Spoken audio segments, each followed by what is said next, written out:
Hello there, fellow humans. Let's talk about social media, those digital platforms we can't seem to tear ourselves away from.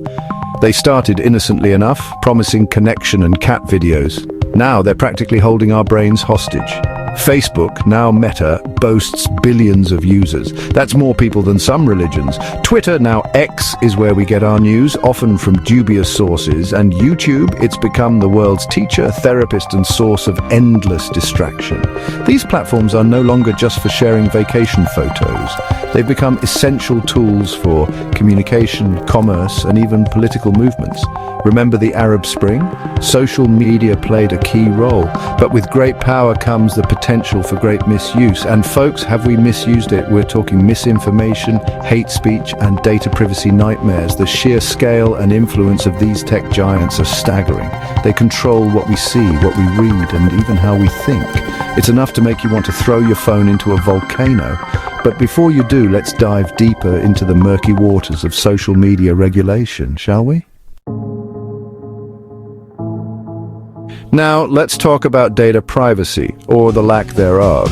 Social media companies collect more information about us than the NSA on a good day.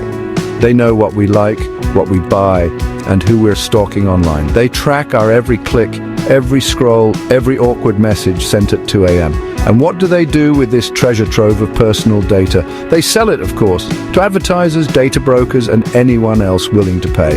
Now, some might argue that it's a fair trade. We get to use these platforms for free, and in return, they get to monetize our digital souls. But it's not that simple. Data breaches are becoming increasingly common, exposing our sensitive information to hackers and identity thieves. Remember the Cambridge Analytica scandal? Millions of Facebook users' data was harvested without their consent and used to influence elections. Not exactly the kind of democracy we signed up for, is it?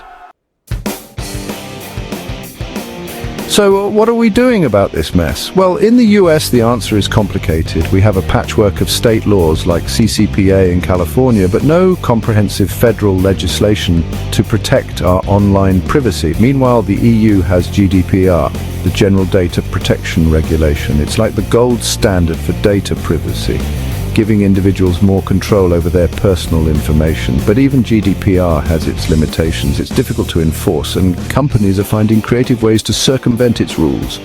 The US Congress has been debating various bills, but they're bogged down in partisan gridlock, as usual. Some argue for self-regulation, but that's like asking a fox to guard the henhouse.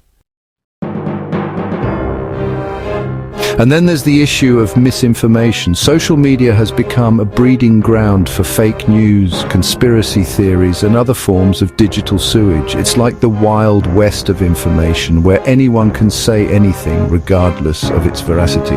This has real-world consequences, folks. We're talking about election interference, public health crises, and even violence incited by online hate speech. Tech companies have taken some steps to combat misinformation, like fact-checking and removing harmful content, but it's like trying to empty the ocean with a teaspoon. The sheer volume of content is overwhelming, and the algorithms that prioritize engagement often amplify the most outrageous